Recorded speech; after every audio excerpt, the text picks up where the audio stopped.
Phones, iPads, Steam Decks, and even the Nintendo Switch are now compatible with the Quest 2 and 3. Meta just released the Hdmi link, which lets you connect any HDMI feed to your Quest 3 as a giant window in virtual reality. They've just released it. We're going to talk about it coming up in... Games! Games came out! Did you see the games? Yeah, and there are a bunch of trailers. I guess we'll talk about that first. Is that what we're... Yeah, let's go. Welcome to Games v Reality. This is the podcast where we talk about all of your VR news as well as games trailers, apparently. Yes. Yeah. We got a whole bunch of news to talk about. Yeah, Meta HDMI link, that's huge. San Andreas is not coming to the Quest, unfortunately. It was officially announced as dead on arrival. Pico 4 Ultra is being released in other markets that aren't America. Hand tracking with gloves is coming to SteamOS, and hand tracking with the Quest 3 through SteamLink is coming to PC. There's lots of hand tracking, lots of news, as well as the PSVR 2 sale is over, but it sold twice as many PSVR 2s than ever before. We got a whole bunch of news. What are the games that stood out that you want to talk about?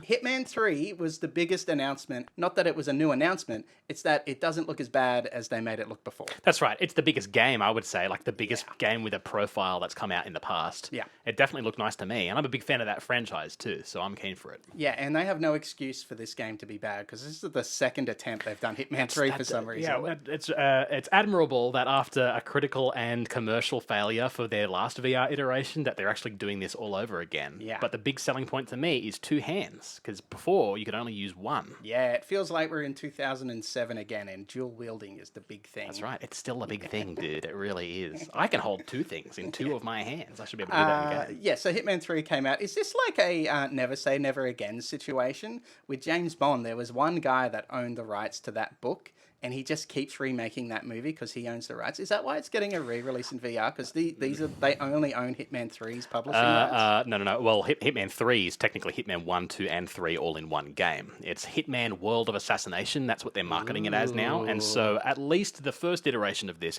you could play every mission from the first 3 games that they released in VR, which was very it was huge that they actually did that, because like making all of that work, I can't imagine how hard it would have been. Yeah. But the best thing about this is that it's telling you like flat out that they're putting gameplay features in this that are specific to VR. Yeah. So there's a bunch of traps that don't exist in the original Hitman 3 that are in this.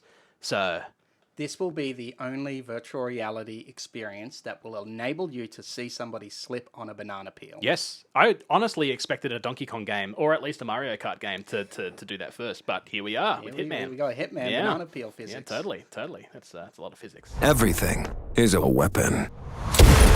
Another big game coming out is Grim. It's a base builder survival game set on Mars. Anybody that listens to Rough Talk VR, they talk about this game all the time. It's in pre-release beta. It's a closed beta, so people are playing this a lot. Okay. But the trailer looked pretty cool. It did. It looked great. The controls kind of reminded me of like a Pavlov style kind of game, or like a Contractors or something like that. So I would love to see those kinds of controls in a game that's got more to do than just shoot at each other. Here are the things I know about Grim from what I've heard. One, there's these big domes that basically, they have oxygen in them, so they're safe havens for you to go to. But there are bears in the domes. Bears? Bears. Space bears? Space bears. There's space bears. I don't know why they didn't highlight that in the trailer. Also, it's really easy to get lost because Mars is just a flat plain, so you can just walk out into the wilderness and get completely lost. The wilderness. The Martian wilderness. Yeah, can you call it wilderness when it's just There's flat? bears in there. That's a pretty definitive wilderness aspect. I like the idea of inverting survival games where inside is dangerous and outside is safe. He's like, oh man, I gotta get outside. The inside sucks.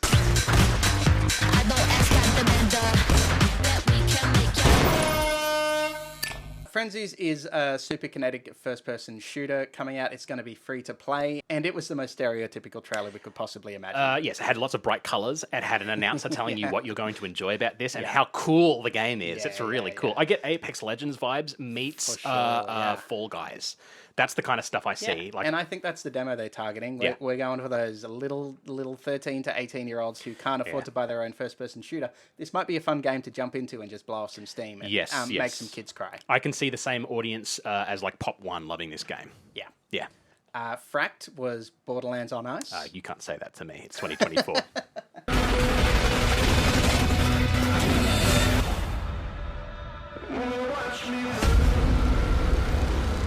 what is Fracked? What's going on? Skis, snow, and shooting.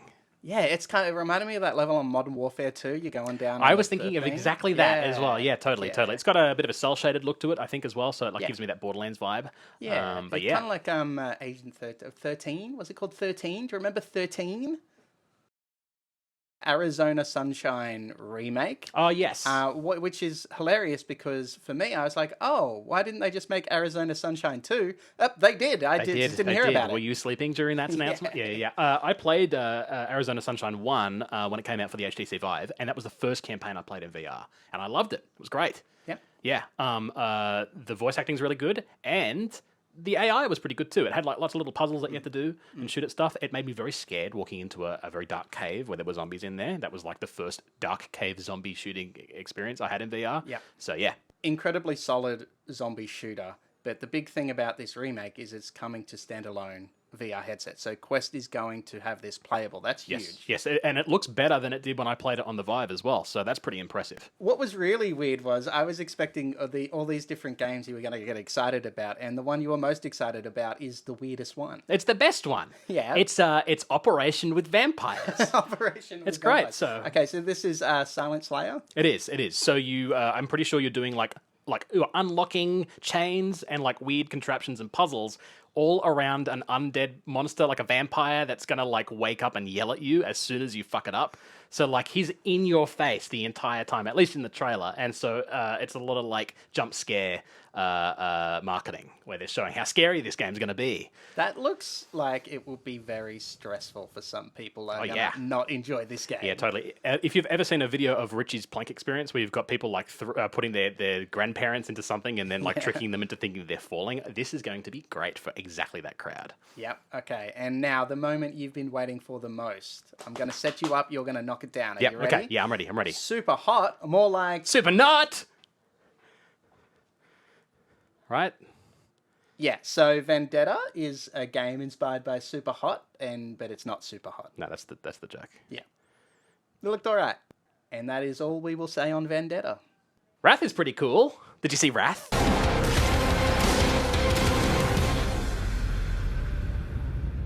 What is Wrath? Wrath is a Doom knockoff.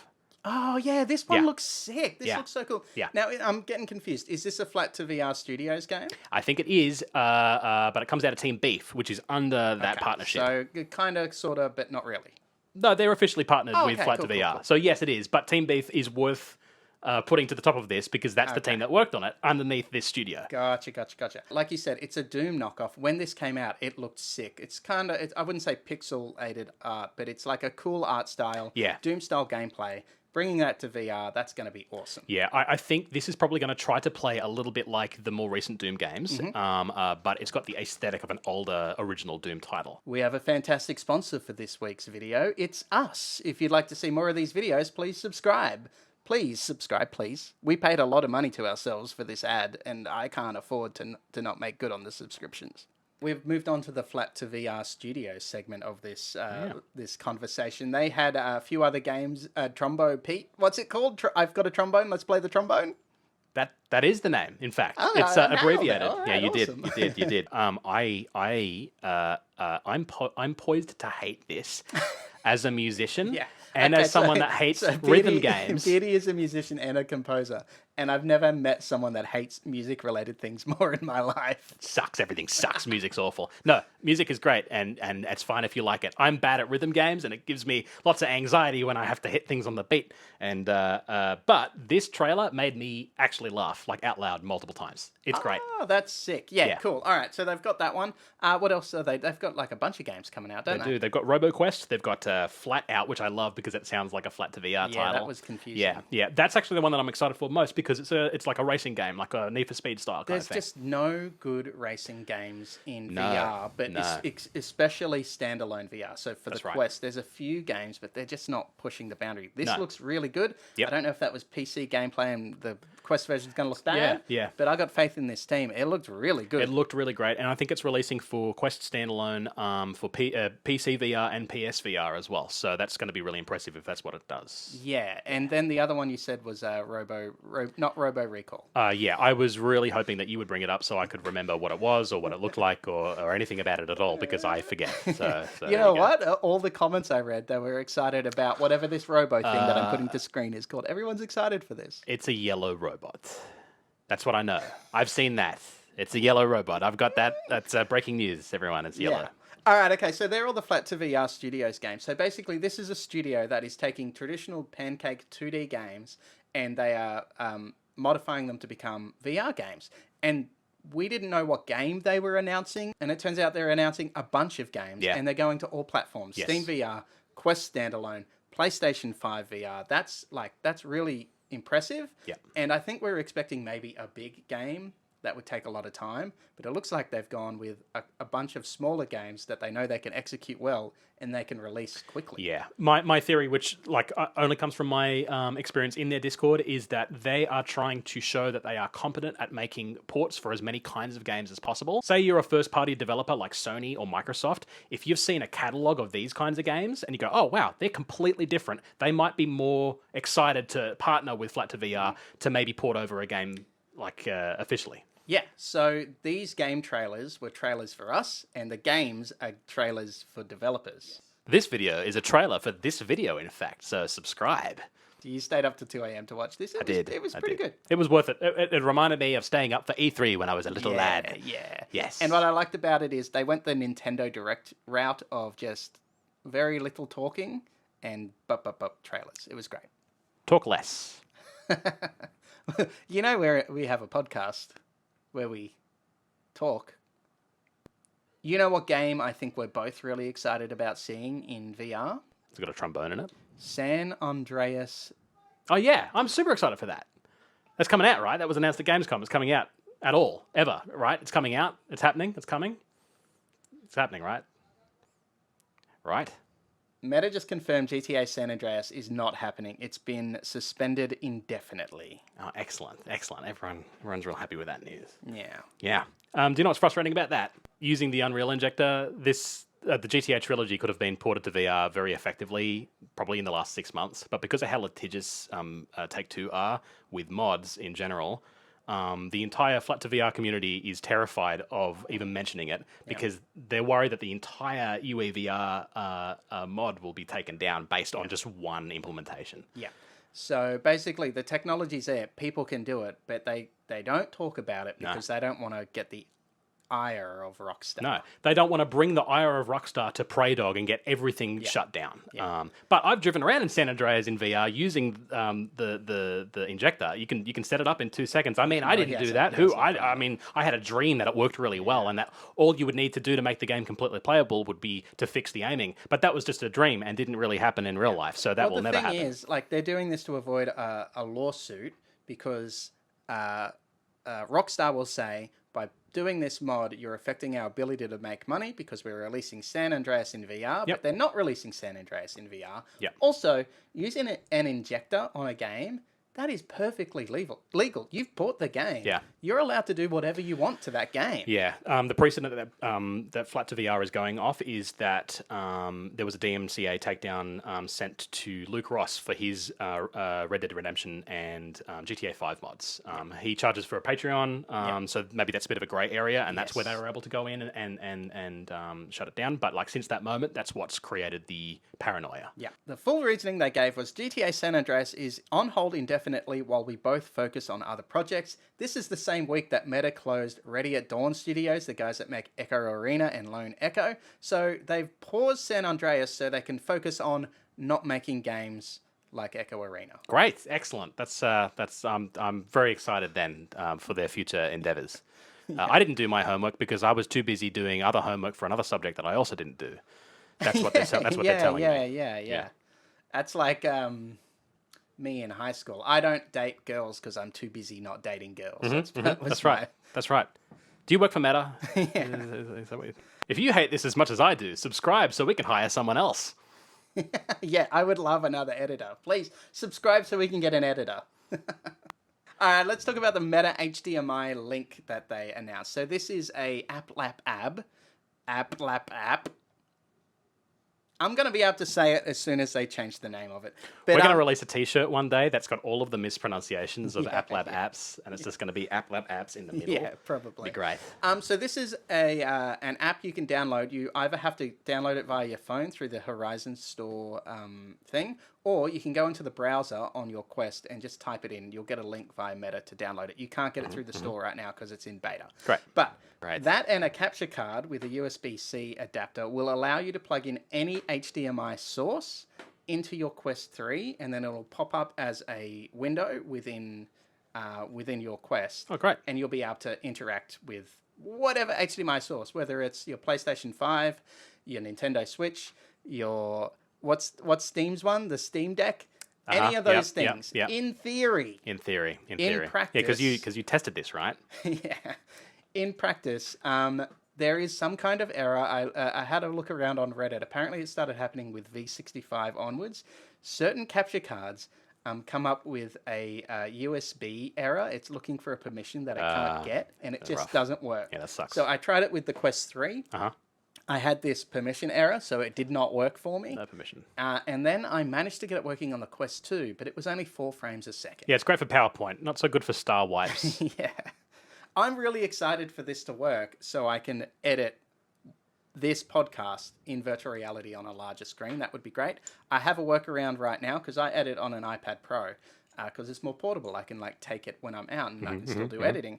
I have a workaround, but it's using Wi-Fi and it's just not good. It's not as good as an HDMI would be. So I can't wait for this to happen.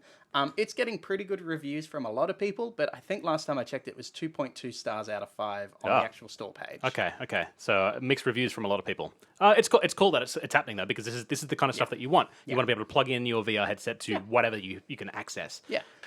It's a free app. It's in beta, so I'm not upset yet. But if this is 6 months down the line, it's still not working, I will be upset. One cool bit of technology coming to SteamVR is there is a company releasing some hand tracking gloves, and they have joysticks on them. There are DIY kits that you can homebrew this yourself, but this is a product you will be able to buy. Yeah, cool. You need the Valve Steam Vive trackers great. on the things to get the full tracking and that everything. That means you need base stations as well. Yeah. That sucks. That's so much more expensive. Yeah, but it's full hand tracking behind the back and everything, and it's very, very micro movements. It's very good hand tracking. Cool. In theory, obviously, I haven't checked it. Also coming on the hand tracking front is Steam is working on hand tracking through Meta's SteamLink app. Oh, cool. Yeah. So you will be able to... You use this a lot, so it's a Wi-Fi app, I do. I'm too cheap to buy virtual desktop, and I didn't do that early enough, so I'm using both SteamLink and AirLink. But it's cool to know that that's coming to SteamLink. Yeah, so somebody saw this in a version of SteamLink, and then it was quickly taken down. Yep. But basically, it shows that they are working on enabling the hand tracking data from the Quest to go via Wi-Fi through to Steam, and then you'll be able to have hand tracking. There aren't a lot of hand tracking games in the world, in the virtual reality world right now, but there's going to be more and more over time. Will be. So this is like a future-proofing thing. Yeah, totally. And if they somehow can connect that to Steam's input changing system, I'd love to be able to make some hand gestures that then translate to an X button or something like that. That would be cool. Yeah, it'd be great. Your palm controls, or your controls to get menus up. Through totally, Steam, that would be great. Do all kinds of interesting Whoop, whoop, whoop, whoop, whoop, whoop, whoop, whoop, whoop. I'm going to cut in Zoidberg at that point. Okay.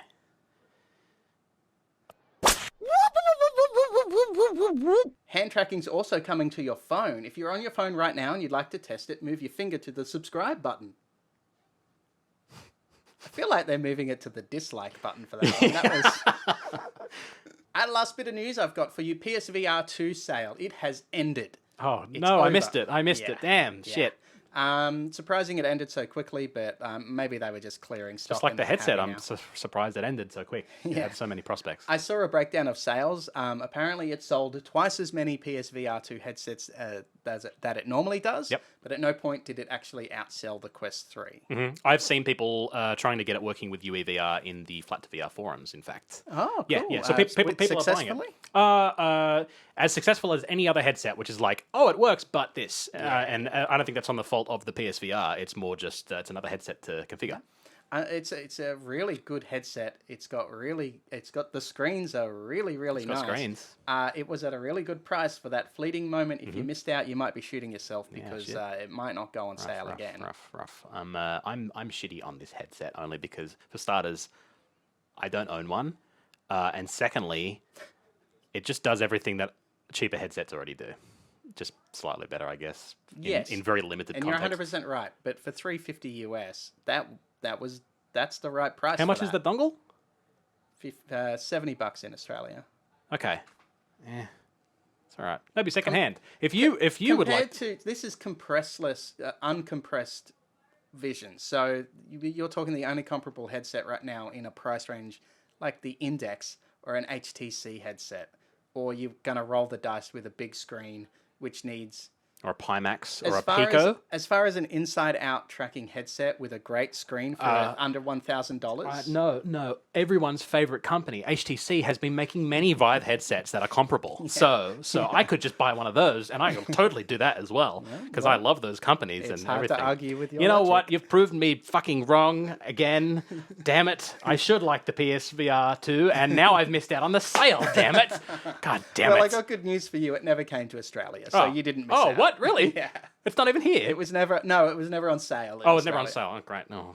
Yeah. Fuck you guys anyway. Yeah. That's all the news I have to. Thank you for watching. Please leave a comment about all the things we said incorrect. Tell us when we're wrong. Yeah. Or you could reach out to us, GamesVRealityPod@gmail.com. Thank you for all of our subscribers. We just crossed over 600, which is so great. Many. That's heaps. That's yeah. So many. Some of those were probably on purpose. Probably. A couple of them might have been bots. We're working on an Alien Isolation review that Beardy has voiced and I haven't edited, so please subscribe if you'd like to watch that video. Tell us what games you would like us to talk about. Yeah. I do a lot of Quest and standalone games, and Beardy loves modding regular 2D games into VR games. So if you have a particular game you'd like us to review, let us know in the comments and subscribe to watch it. Please!